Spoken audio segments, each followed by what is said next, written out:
para dar continuidad a este retiro, agradeciendo de antemano aquí al Padre Jesús Ceja su presencia, sus enseñanzas, que el Espíritu Santo siga hablando a través de él.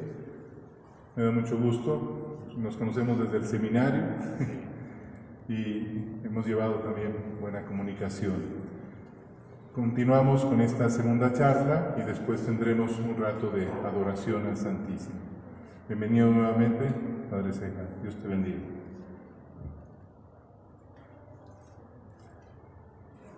Gracias.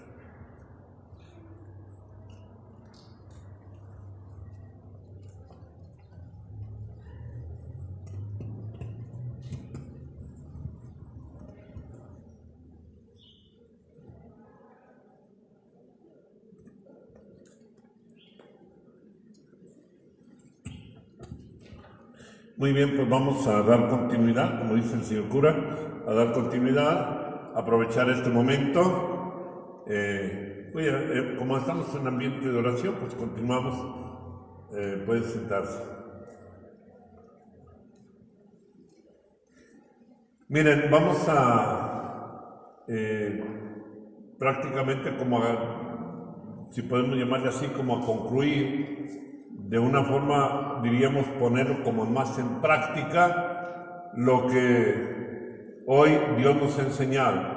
Vamos a contar con poco tiempo en este tema, por el que ya se nos colgó un poquito el tiempo, pero vale la pena aprovechar ese breve momento para tratar el tema que nos queremos ocupar en él. Es los obstáculos a la vida de la gracia que alejan de la paz, de la armonía con Dios, de la práctica de la vida cristiana, que lleva precisamente a que no disfrutemos de la verdadera vida que Dios nos ha ofrecido. Para este tema, yo les recomiendo, aunque aquí tal vez no hemos traído muchos, pero les recomiendo en su momento, cuando quieran pasar por ahí por el centro y lleguen ahí, está abierto todos los días de 10 de la mañana hasta la 1 o 2 de la tarde.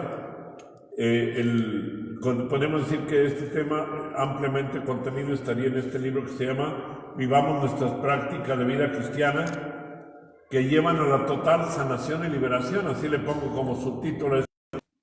Es un libro que edité y escribí con la intención precisamente de dar una respuesta a muchas personas que llegan con varios obstáculos para su vida de libertad, de liberación, su vida de paz, de amor, de unión con Dios, y se encuentran con grandes obstáculos, inclusive algunas hasta perturbaciones del enemigo en sus vidas. De suyo, ahí de parte del arzobispado, pues me encomiendan continuamente varios casos, que tengo ya un buen artero ahí de encomiendas, de ayudar a las personas a recuperar esa paz y tranquilidad de su alma, mediante llevarlos a una liberación. ¿Liberación de qué? Liberación del mal. Pero la primera liberación que yo he encontrado, y se los digo como una experiencia de ya mucho tiempo, pero sobre todo últimamente, es que la primera liberación que tenemos que llevar a las personas a que se realice es la liberación del pecado. Esa es la parte fundamental. Se ha dicho, y con toda verdad, que el mejor exorcismo es una buena confesión, o sea, un buen arrepentimiento.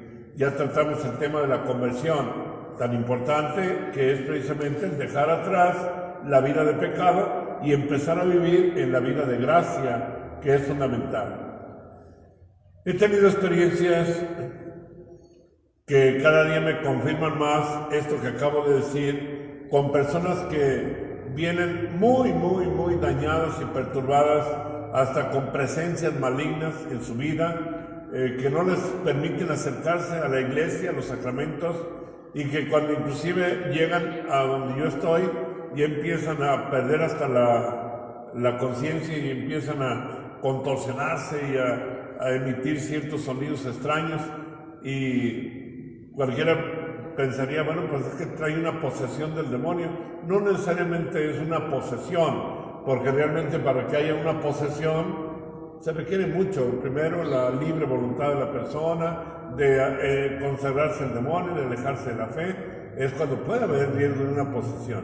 Más bien aquí yo lo considero como opresión, cierta presencia del enemigo, pero siempre he constatado que gran parte de estos problemas que se presentan es porque las personas viven en una situación de pecado.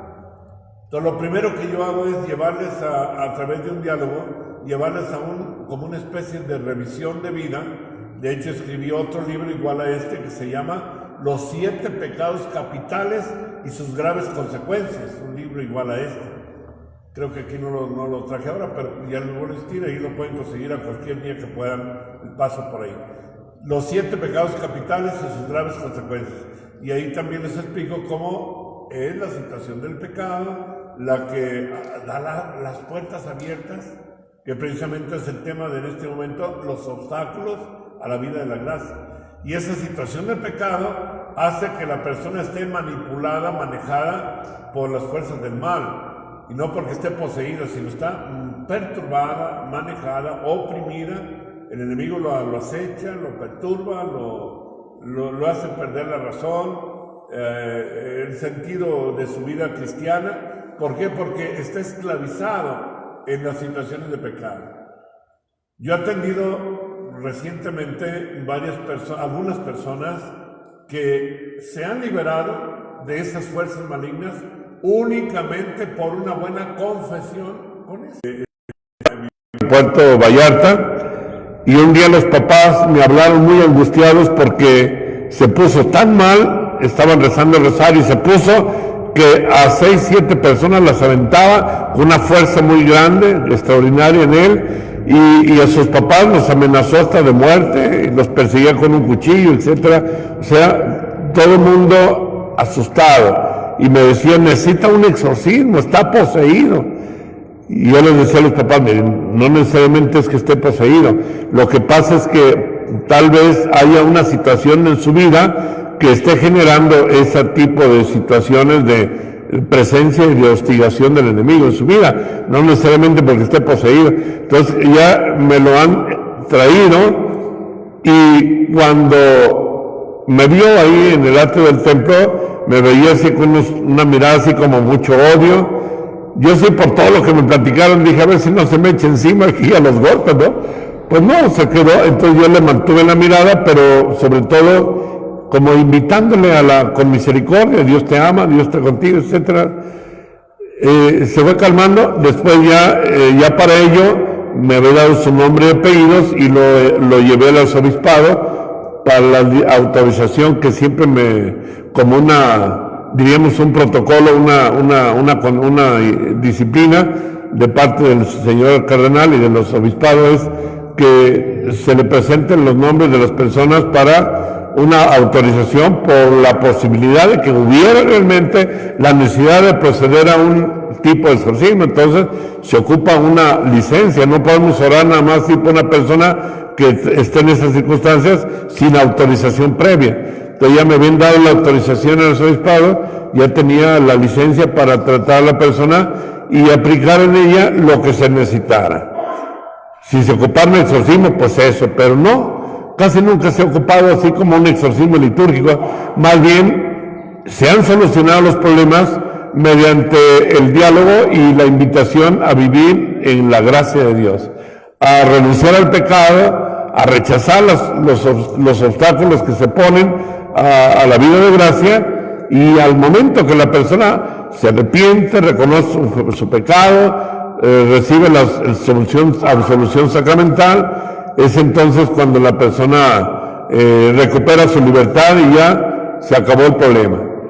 Ya tenía yo la autorización cuando vino el muchacho, entonces lo pasamos, y para hacerle una bendición acostumbro tener ahí en la iglesia, en el área de los confesionarios, una silla metida empotrada en el suelo con cemento bien firme, y una silla acoginada, porque a veces las personas, sí, en algunos casos se ponen violentos cuando hay un daño fuerte. Entonces lo que hago es, para que no se golpeen las personas, lo siento ahí con su bien acojinadito, les tengo así como cruzados con esos de los cinturones de carro, bien equipado, entonces le ponemos sus cinturones, su cinturón acá, abrochan su cinturón y todo bien sujeto. ¿Para qué? Para en el caso de que se pongan mal, pues nada más se moverán y querrán aventar la mano, pero la mano sujeta.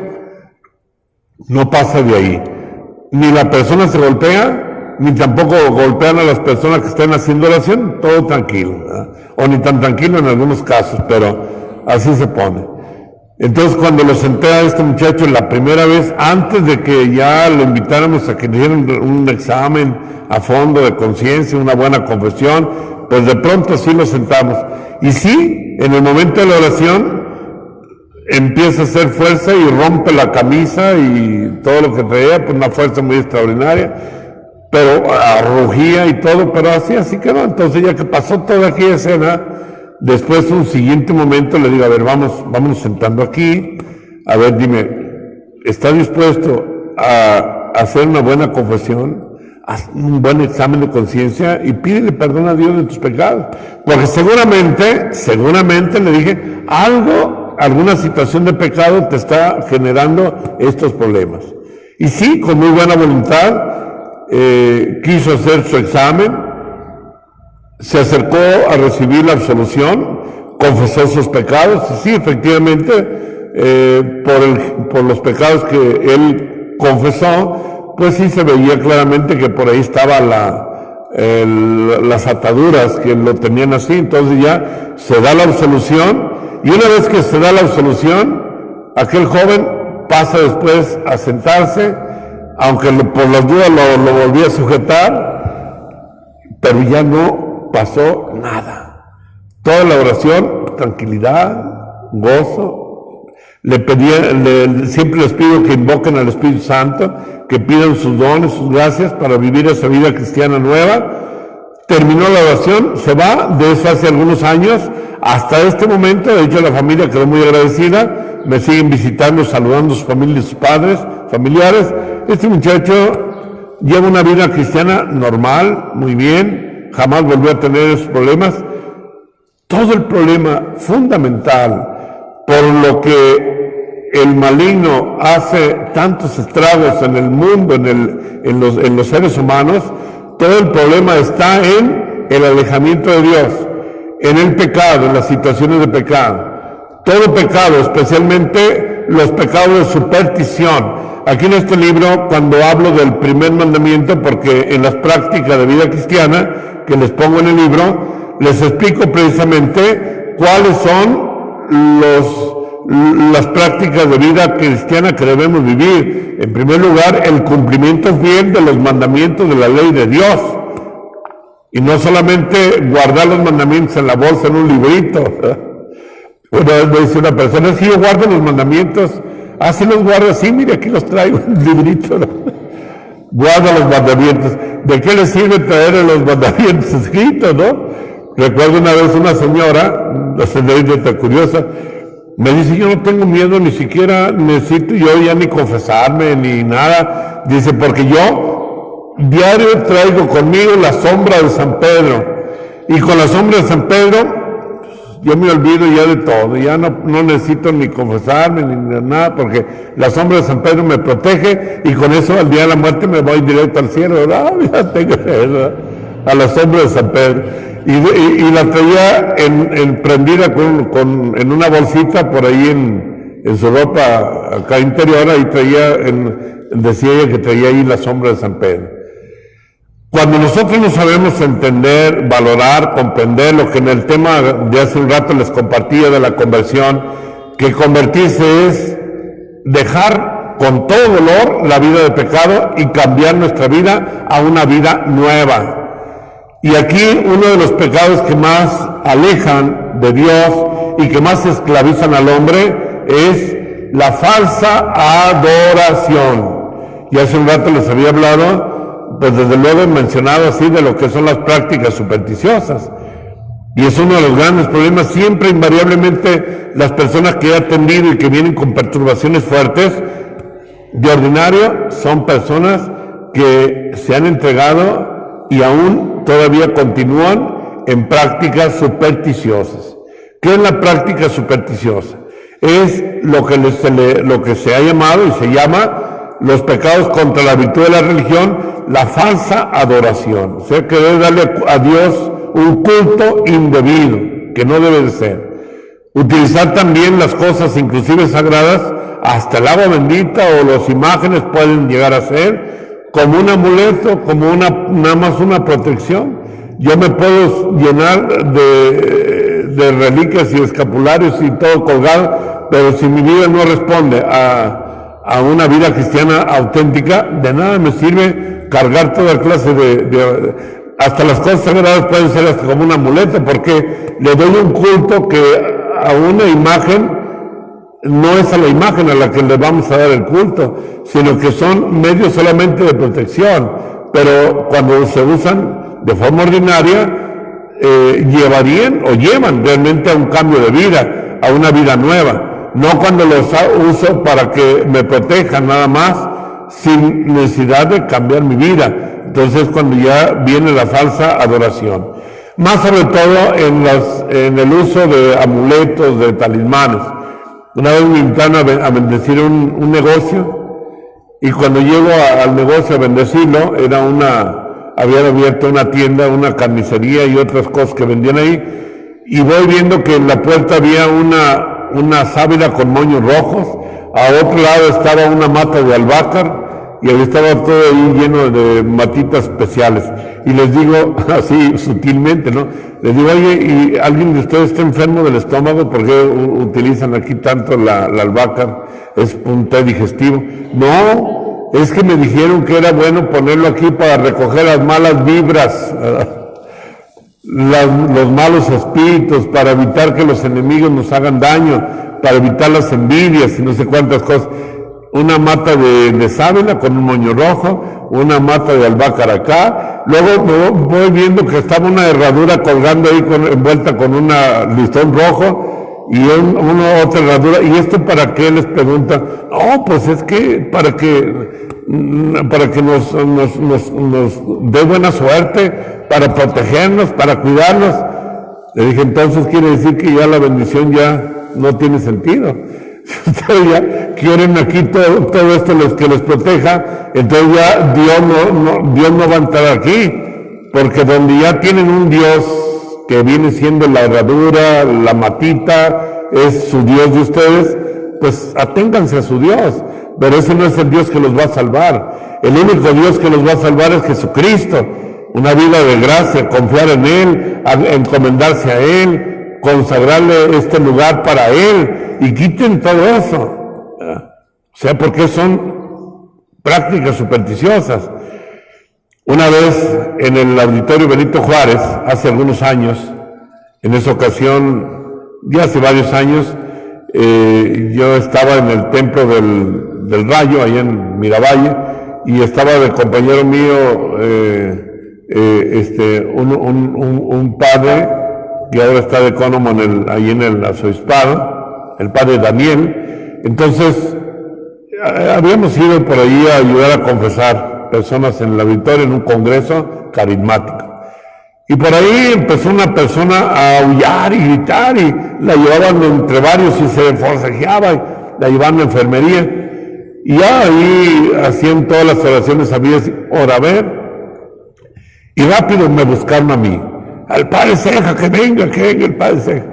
Entonces yo llegué y estaba ahí también el padre Daniel, estaba ahí él también cuidando un poco el ambiente, y ya pues sí, aquella persona había perdido la razón y estaba actuando así.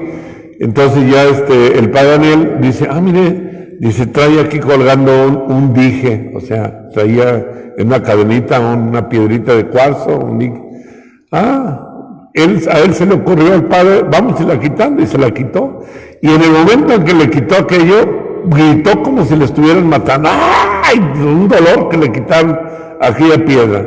Entonces le hizo un lado y se calmó. Ya que la retiró aquella piedra, se centro esotérico como un amuleto de protección, y lo traía siempre como un protector. desde que estaba usando todo esto, sí, ya ella misma reconoció, y ahí fue cuando se liberó, cuando se desprendió de aquel objeto.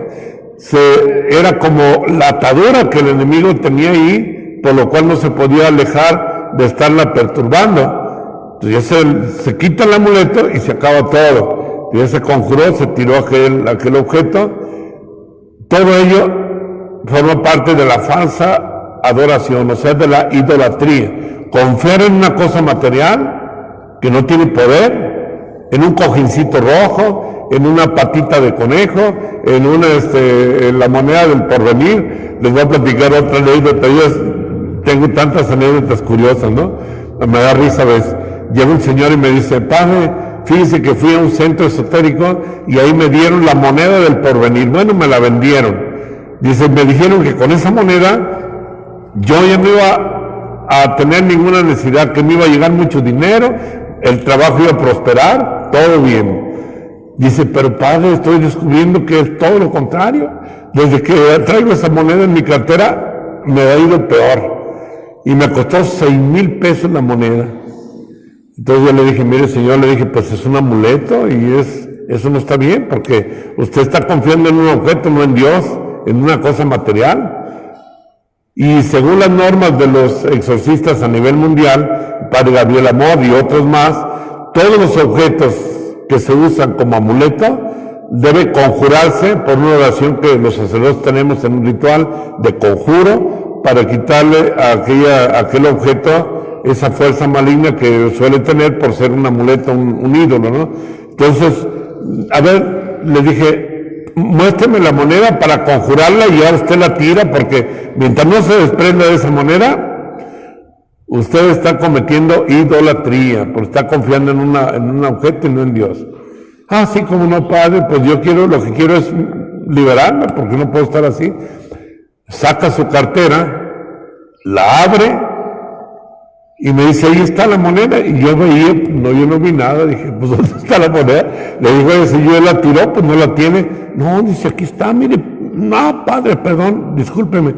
Dice, es que el señor que me la vendió, me dijo que era una moneda espiritual que no se podía ver.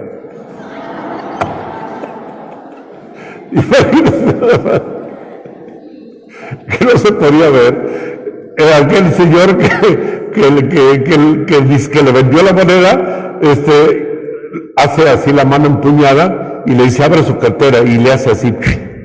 Y el señor no se ve la moneda, no, dice que es una moneda espiritual.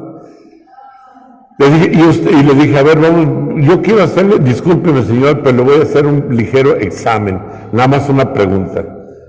¿Usted le pagó a ese señor la supuesta moneda que no está? Sí, dice, me costó 6,000 pesos. Le dije, ¿y los 6,000 pesos cómo se los dio? ¿Materiales o espirituales? Digo, porque si usted, discúlpeme, pero si usted es más inteligente, le dice, bueno, pues ahí van los 6,000 pesos, 1,000, 2,000, 3,000. No se ven, pues usted me vende una moneda espiritual, yo le doy 6,000 pesos espirituales también. Bueno, pues es una anécdota de la vida, pero que suceden.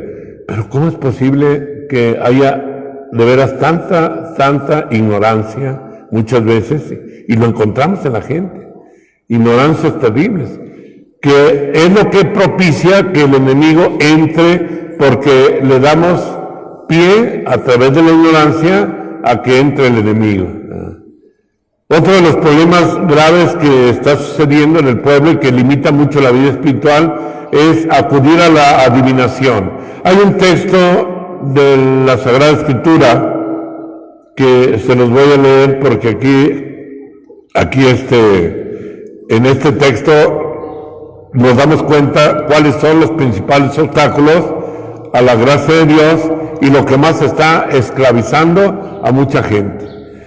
Nuestro Señor, cuando el pueblo de Israel iba ya a entrar a la tierra prometida, que Moisés fue guiando al pueblo a través del desierto, ustedes saben que el pueblo de Dios, o sea, en general la humanidad, siempre ha tenido la tendencia a la idolatría. Y sabemos cómo a través del desierto, pues el pueblo muchas veces murmuró contra Moisés, contra Dios, y en aquella ocasión que tardó Moisés en el monte, hicieron un becerro de oro y estaban adorando a un becerro de oro. Entonces Moisés, indignado, tira las tablas, etcétera. O sea, sabe que la ira de Dios se desata contra la idolatría, que es adorar las obras de las manos de Dios, que en eso consiste precisamente toda su petición, en tener en un objeto, hasta una cosita como esa mujer que traía el dije, cualquier amuletito, cualquier cosa, cualquier objeto que se toma como un objeto de poder, es una idolatría. Estamos dándole culto a un Dios que no es el Dios verdadero.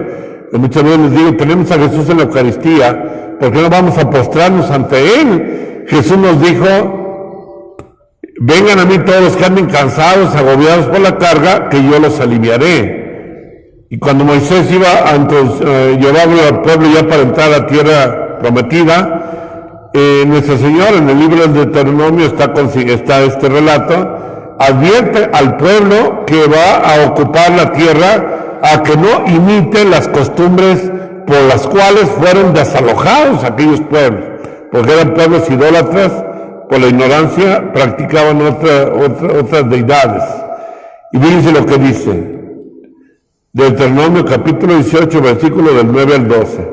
Dice el Señor: cuando hayas entrado a la tierra que el Señor Yahvé tu Dios te da, no aprendas a cometer las abominaciones. Fíjense, esta palabra es muy fuerte. Nuestro Señor habla de una abominación, o sea, de cosas que Dios aborrece. O sea, no vayas a cometer esas abominaciones. ¿Cuáles son? Abominaciones que hacían esos pueblos, desde luego. No ha de haber dentro de ti a nadie que haga pasar a tu hijo o a su hijo o a su hija por el fuego. El pasar por el fuego. Fíjense que es una práctica que se sigue haciendo en los cultos paganos, en los cultos supersticiosos. Cuando una persona acude, que es una de las prácticas supersticiosas, a una disque limpia, porque ahora está muy de moda eso, a ti te hicieron una brujería, a ti te tienen no sé de qué forma, te han hecho un trabajo fuerte de brujería, así es que vea que te hagan una limpia. Eso es muy común que escuchen ustedes cuando tienen una enfermedad que la ciencia médica no ha podido identificar. Luego después concluyen que deben ir a una limpia. Y hay personas que dicen: bueno, pues un perdido de todos va, pues vamos a que me hagan la limpia. Y ahí, en esas prácticas, en algunos lugares que hacen este tipo de rituales, ponen a la persona en un lugar y en torno a la persona riegan un chorrito de alcohol y le prenden. Y la persona está en medio de aquella lumbrita, alrededor.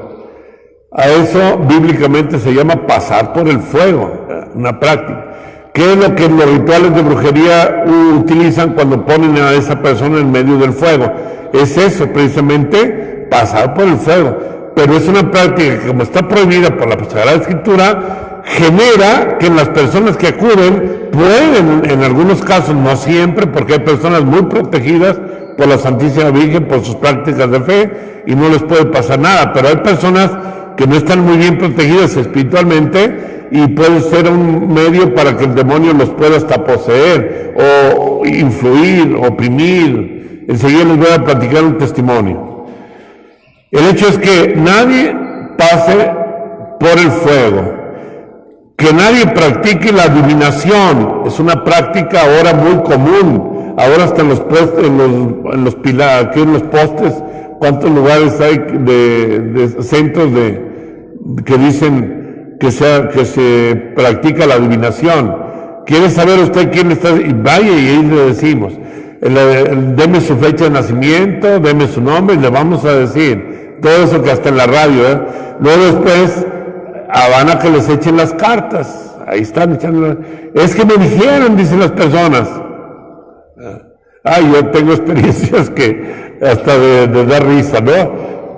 El tiempo no nos favorece, si no les platicaba varias anécdotas, pero hay una que les voy a comentar en este momento, que es muy grave, cómo se daña pasar por el fuego, otra que es precisamente en el campo de la adivinación. Van a que les echen las cartas, les adivinen con los brujos. Hay también lo que es la astrología, lo que es los horóscopos, la hechicería y la magia. Hay una distinción entre hechicería y magia. ¿En qué consiste? ¿Cómo podemos distinguir? Bíblicamente se habla de hechicería y de magia. Son dos cosas distintas. Que podemos encuadrarlo lo que comúnmente le suele llamar la gente magia negra y magia blanca, ¿verdad? Eso es la hechicería y la magia, ¿verdad? O sea, son dos cosas distintas. La magia es el arte, podemos decir así, es un arte maligno, que es causar el mal a una persona, y sí, con ciertos rituales, o a veces hasta ritualizar alimentos, se los dan a una persona con un deseo o una práctica ritualista de dañar el alimento y se lo dan, y sí, yo he tenido cantidad de experiencia de personas que hasta vomitan cosas que les dieron desde hace años, y lo hacen, lo vomitan, o sea, yo lo he visto. Una vez que me tocó estar en Roma y que visité a un padre exorcista ahí en la Vía de la Reconciliación ahí en Roma, cerca del Vaticano, un padre pasionista, y me regaló, por cierto, hasta su crucifijo que usaba ahí, y me llevó a una capillita y tenía ahí varios pomos con fechas, y en el pomo objetos que hacía vomitar a las personas que venían ahí con daños de brujería, les habían causado un daño, y cosas que vomitan las personas, no porque se las hayan comido tal cual, pero el demonio materializa el daño que la persona vive por esa práctica de la brujería, de lo que es la magia, la brujería. Y la hechicería es lo que nosotros le llamamos el curanderismo religioso, que son las prácticas donde hay personas que tienen altares con santos, veladoras, imágenes, oraciones supersticiosas, y les hacen sus limpias, como ya mencionamos. A eso se le llama la hechicería o curanderismo religioso, o magia blanca, que no tiene nada de blanco. O sea, tanto malo es una cosa como es la otra. Tanto la brujería, que es causar el mal, como la hechicería, que es querer curarse por ese medio, son dos prácticas que Dios reprueba en la Sagrada Escritura, y que ambas dos van contra la virtud de la religión, contra el primer mandamiento. Por eso la superstición siempre es un pecado que va contra el primer mandamiento, contra la virtud de la religión. Y la superstición tiene dos campos: lo grave, que es el daño que se le hace a una persona, o también lo quererse curar de ese daño con una mentada limpia. Ni nadie que evoque a los muertos, la evocación a los muertos, es otra práctica también, lo que le llaman espiritismo, los medios espiritistas, platicar con las almas de los difuntos, todo eso, y es un engaño también. Yo he tenido experiencias también interesantes, porque todo el que hace estas cosas es una abominación para Yahvé tu Dios, y por causa de estas abominaciones o pecados, Yahvé Dios ha desalojado a esas naciones. Debe ser íntegro con Yahvé tu Dios, íntegro con Yahvé tu Dios. Palabra de Dios. Ustedes después pueden leer y meditar, es Deuteronomio 18, del 9 al 12, o del 9 al 15, ¿verdad? Quiero poner tres ejemplos que ilustran lo que acaba de decir la palabra de Dios. El primero, que consiste en el pasar por el fuego.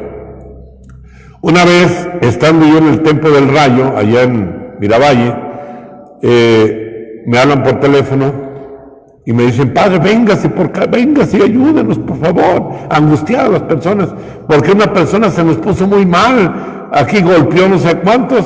Estábamos rezando el rosario en un novenario por un difunto y se nos puso mal. Bueno, les dije: miren, pues es que no se calma, y es que estaban rezando.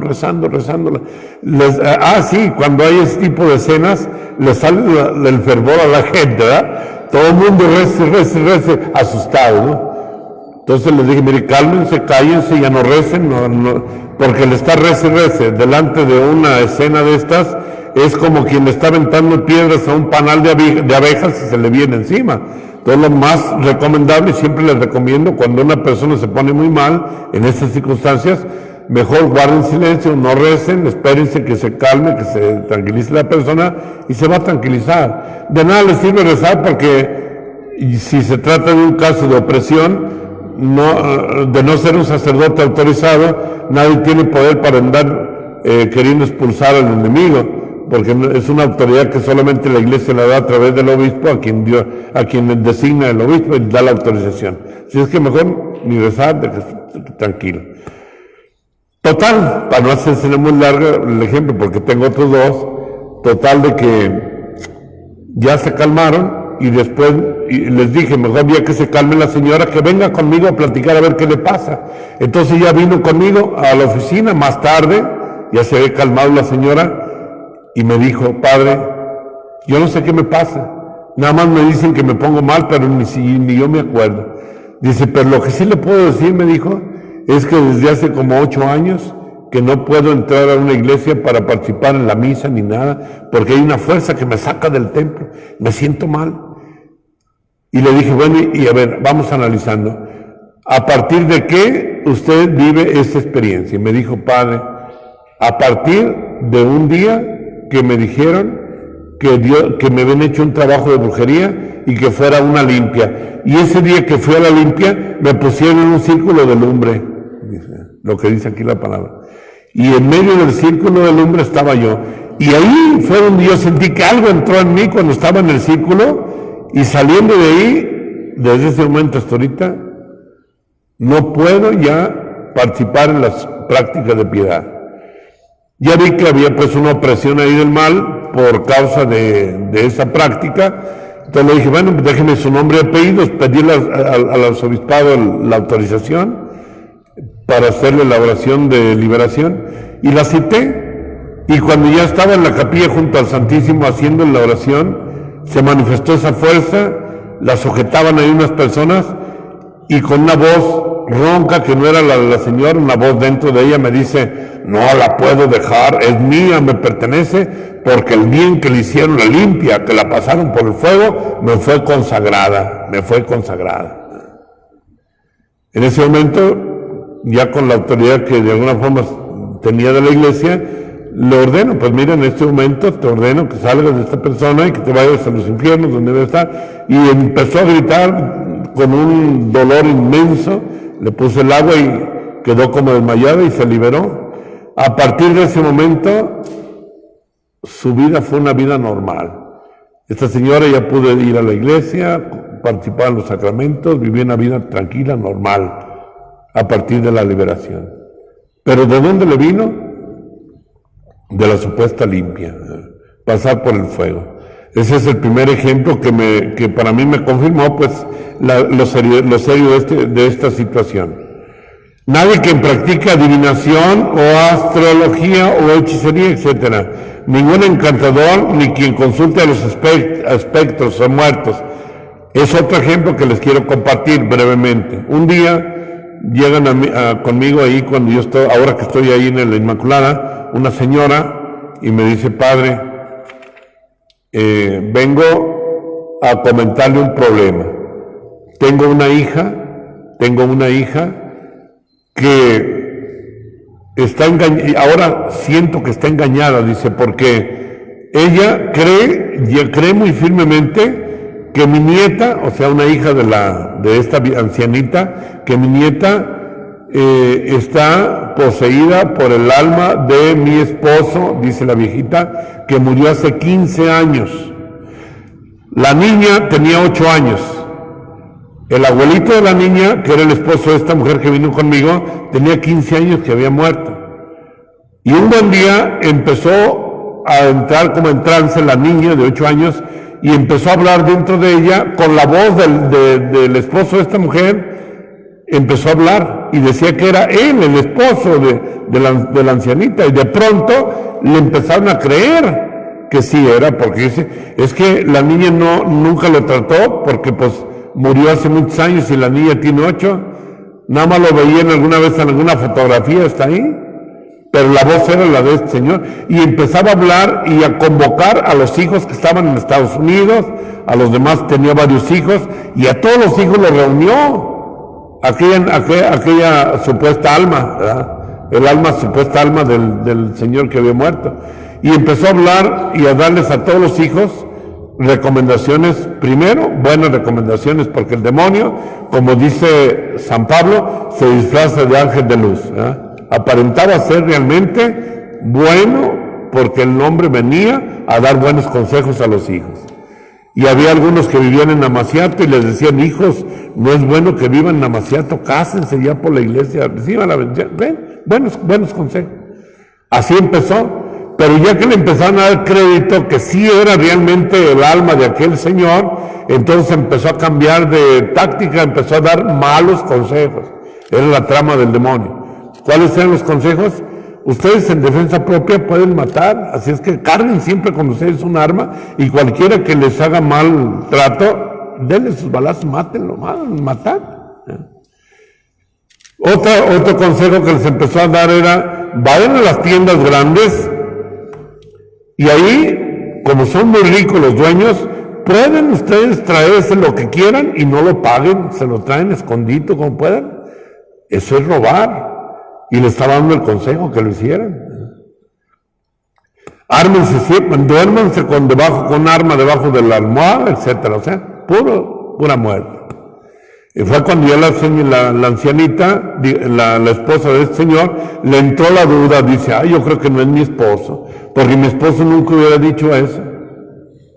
Entonces dice: padre, ¿qué hago? Dice: porque mi hija, la mamá de la niña, dice, ciegamente cree que sí es mi esposo, y yo ya estoy dudando. Le dije: señora, tiene toda la razón, no es su esposo, es un espíritu maligno disfrazado de su esposo, porque usted le dio la entrada a dialogar con el alma de un difunto, y eso es darle entrada al enemigo. Así es que, entonces ella me dice: ¿qué hago, padre? Le dije: mire, muy sencillo, denme su domicilio, vivían allá por el Cerro del 4, denme su domicilio y yo voy. Y yo hablo con su hija y con la niña. Ay, padre, dice: pero no le voy a decir que yo le dije. Dice: ¿por qué? Porque mi hija, dice, se molestaría mucho. No se preocupe, yo veo cómo lo hago. Me dejó su domicilio de la señora. Y sí, hice un espacio y voy. Asómbrense ustedes. Cuando llego al lugar, me dice, al tocar la puerta, me dice la hija, salió la hija de la ancianita, la mamá de la niña, salió y dice: padre, qué bueno que vino, pásale. Dije: caray, ya la convenció, qué bueno que vino. Dice: padre, pero mire, le quiero pedir una disculpa de parte de mi papá, dice, porque mi papá, que está en mi niña de 8 años, hace rato dijo: viene por ahí el padre que Jesús.